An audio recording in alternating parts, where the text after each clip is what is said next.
मित्रों, ऐसा कहा जाता है कि भगवत गीता सिर्फ केवल एक धर्म के लिए नहीं है, बल्कि धरती के हर इंसान को समझना बहुत जरूरी है, ताकि वो अपनी जिंदगी में सुख, शांति और सफलता को प्राप्त कर सके। भगवत गीता में कुल 18 अध्याय हैं और इन 18 अध्यायों में कुल 700 श्लोक हैं, जिसके प्रत्येक पंक्ति को पढ़ पाना हर व्यक्ति के लिए मुश्किल हो सकता है। इसलिए हम आज की इस बेहद ही खास वीडियो में भगवत गीता के 111 महत्वपूर्ण विचारों को लेकर आए हैं, जिसे बेहद ही आसान और सरल भाषा में आपको समझाने की कोशिश करेंगे। और इन विचारों को हर दिन सुनने से आपके जीवन की वर्तमान और भविष्य की सभी समस्याओं का निवारण किया जा सकता है। अगर आप इस वीडियो का फायदा अधिक से अधिक लेना चाहते हैं तो इस वीडियो को पूरा अंत तक जरूर देखें। तो चलिए इन सबसे शक्तिशाली 111 विचारों को जानते हैं और अपने जीवन में अनुकरण करने की कोशिश करते हैं। 111। जिस तरह से प्रकाश की ज्योति अंधेरे में चमकता है, ठीक उसी तरह से ज्ञान की ज्योति भी चमकती है। इसलिए मनुष्य को हमेशा सत्य की राह पर ही चलना चाहिए। 110। श्री कृष्ण कहते हैं कि इस धरती के हर मनुष्य को अपने कर्म के फल की चिंता किए बिना, उसके परिणाम की चिंता ना करते हुए, बिना किसी लोभ लालच के निष्पक्ष होकर और निस्वार्थ भाव से अपने कर्तव्यों का पालन करते ही रहना चाहिए। 109। जिस तरह से हम पुराने वस्त्र को त्याग कर नए वस्त्र को पहनना शुरू कर देते हैं और पुराने वस्त्र के बारे में सोचते तक नहीं है, ठीक उसी प्रकार से हमारी आत्मा के लिए हमारा शरीर भी कभी एक पुराने वस्त्र की तरह ही हो जाएगा और हमारे शरीर को त्याग कर वो किसी दूसरे शरीर में चला जाएगा, जैसे वो किसी नए वस्त्र को धारण करने के लिए चला गया हो। 108। जिस मनुष्य के अंदर ईश्वर में श्रद्धा नहीं होती और साथ ही साथ ज्ञान की भी कमी होती है, उस मनुष्य को जीवन में कभी भी आनंद और सफलता की प्राप्ति नहीं हो सकती। 107। जब कोई समझदार व्यक्ति किसी संबंध को निभाना छोड़ देता है तो समझ लेना उसके आत्मसम्मान को कहीं ना कहीं या कभी ना कभी ठेस अवश्य पहुंची है। 106। हमें छोड़कर कोई अन्य क्या कर रहा है, कैसे कर रहा है और क्यों कर रहा है, इन सभी बातों से हम अपने आप को जितना दूर रखेंगे उतना ही हम खुश रहेंगे और इतना ही नहीं, हमारे मन को शांति भी मिलेगी। 105। जो दिल से अच्छे हैं, जिनमें दया की भावना है और जो दूसरों की तकलीफों को समझते हैं, उन्हें दोबारा जन्म नहीं लेना पड़ता और मोक्ष की प्राप्ति करके उसकी आत्मा परमात्मा में लीन हो जाती है। 104। मोह उसी पर करें जिस पर आपका अधिकार है, और जिस पर आपका अधिकार है ही नहीं उसका कभी भी मोह नहीं करना चाहिए। 103। प्रबुद्ध व्यक्ति अर्थात जो जानकार है या जागृत है, उनके लिए कचरे का ढेर, पत्थर और सोना सभी एक जैसा ही होता है। 102। आपके कर्म ही आपकी पहचान है, वैसे तो एक ही नाम के हजारों इंसान हैं। 101।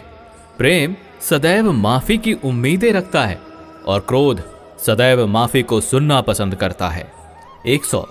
विषय के बारे में सुनने से मनुष्य को आसक्ति होती है, इससे उनमें कामना की इच्छा पैदा होती है और कामनाओं में अड़चनों के होने से क्रोध की उत्पत्ति होती है। 99। जो व्यक्ति हमेशा संदेह करते हैं, उनके लिए प्रसन्नता ना तो इस लोक में है और ना ही किसी और जगह। 98। कर्म वो फसल है जिसे प्रत्येक मनुष्य को किसी भी हाल में काटना ही पड़ता है। इसी कारण से हमेशा हमें अच्छे बीज ही बोनी चाहिए ताकि अच्छी फसल को काट सके। यानी कि अगर कर्म हमारा अच्छा होगा तभी तो उसके परिणाम भी अच्छे होंगे। 97। जो भी होने वाला है वो हर हाल में होकर ही रहेगा और जो नहीं होने वाला है वो कभी भी नहीं होगा।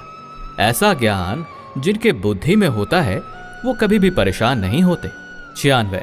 अच्छे कर्म करने के बाद भी लोग आपके बुराइयों को ही याद रखेंगे, इसलिए समझदारी इसी में है कि लोग क्या कहते हैं हमारे बारे में, उस पर कभी भी ध्यान नहीं देना चाहिए और अपने कर्म को पूरा करना चाहिए। 95। जितना हो सके खामोश रहना ही बेहतर है, क्योंकि ये आपको तो जानना ही चाहिए कि आपकी जुबान ही आपसे सबसे ज्यादा गुनाह करवाती है। 94।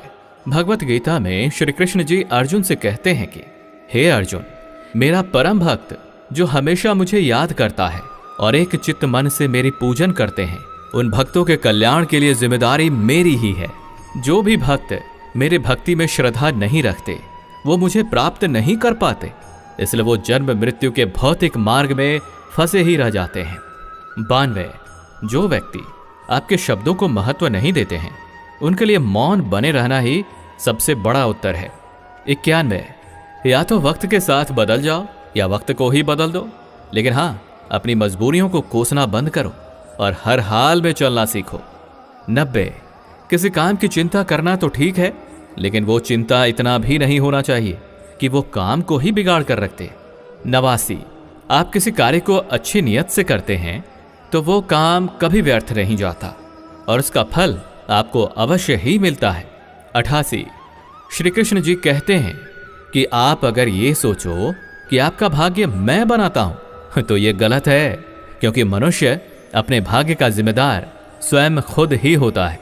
87, तुम ऐसा कभी नहीं सोचो कि मनुष्य अच्छा या बुरा होता है, बल्कि ये सोचो कि उसके कर्म अच्छे या बुरे होते हैं, क्योंकि मनुष्य के जैसे जैसे कर्म होंगे वैसे वैसे ही उनको फल की प्राप्ति होती है। तुम्हें केवल अपने कर्म करने का अधिकार है, लेकिन तुम अपने कर्म के फलों के अधिकारी नहीं होते। तुम्हें कभी भी अपने आप को अपने कर्मों का फल नहीं मानना है और ना ही कर्म को ना करने में आसक्त हो जाओ। और सही कर्म वे नहीं हैं जिसके परिणाम हमेशा सही होते हैं, जबकि सही कर्म तो वो हैं जिसका उद्देश्य कभी गलत ना हो। 86, संसार में कोई भी व्यक्ति सर्वगुण संपन्न नहीं होता और इसलिए कुछ कमियों को नजरअंदाज करके रिश्तों को बनाए रखें। 85, किसी व्यक्ति को पूर्ण समझ के उसकी जीवन शैली को नकल करके जीवन जीने से बेहतर है कि सबसे पहले तो अपने आप को पहचानो, भले ही आपको अपूर्ण रूप से जीना पड़े। 84, जब आपको आपका भविष्य धुंधला सा लगता है तब वर्तमान में अपने ध्यान को केंद्रित करना ज्यादा बेहतर होगा। 83, कोशिश कर, हल निकलेगा, आज नहीं तो कल अवश्य निकलेगा। अर्जुन सा लक्ष्य रख, निशाना लगा, फिर तो मरुस्थल से भी जल निकलेगा। 82, मनुष्य की सबसे बड़ी गलती वो होती है जिस गलती से हम सीख नहीं पाते। 81, जब हमारा मन कमजोर होता है तो हमारी परिस्थितियां हमारी समस्या बन जाती हैं, और जब हमारा मन स्थिर होता है तो वही परिस्थितियां हमारे लिए चुनौती बन जाती हैं, और वहीं अगर हमारा मन मजबूत होता है तो उस वक्त परिस्थितियां हमारे लिए अवसर बन जाते हैं। 80, मनुष्य अपनी मानवता को उसी समय खत्म कर देता है जब उसे दूसरों के दुखों पर हंसी आने लगती है। 79, हे अर्जुन, शरीर में रहने वाले का वध कभी नहीं किया जा सकता, इसलिए तुम्हें किसी भी जीव के लिए शोक करने की आवश्यकता नहीं है। 78, समय यही सिखाता है कि जिंदगी कभी किसी के इंतजार नहीं करती और ना ही किसी के लिए रुक सकती है, इसलिए समय उसी के साथ खेलती है जो खिलाड़ी बेहतरीन होता है। 77, सभी को एक ही जैसी दर्द महसूस होती है, मगर उनके हौसले अलग अलग होते हैं, और उस स्थिति में जो कोई भी संघर्ष कर लेता है तो वो निखर जाता है, और जो उस वक्त निराश हो जाता है वो बिखर जाता है।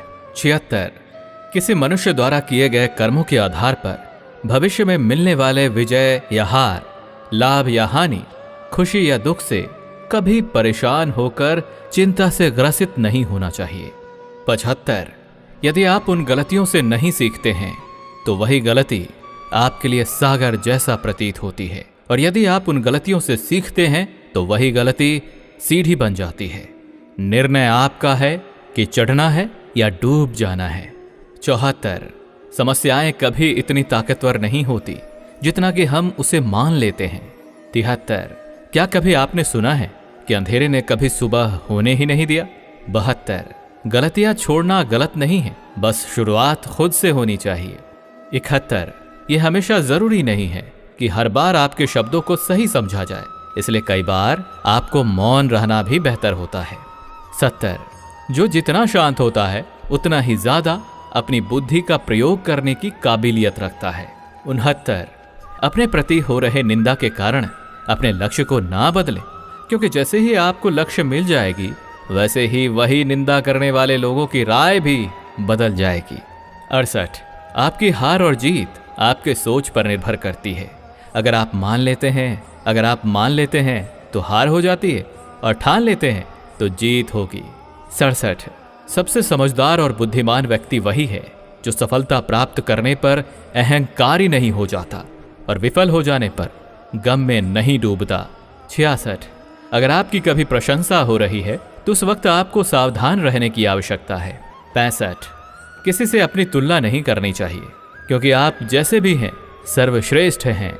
64। मनुष्य अपने विश्वास से बनता है, जैसा वो विश्वास करता है वैसा ही वो निर्मित हो जाता है। 63। जिसने अपने स्वयं के मन पर विजय प्राप्त कर ली उसके लिए उसका मन सर्वश्रेष्ठ मित्र बन जाता है, और जो ऐसा नहीं कर पाता उसके लिए उसका मन उसका सबसे बड़ा शत्रु बन जाता है।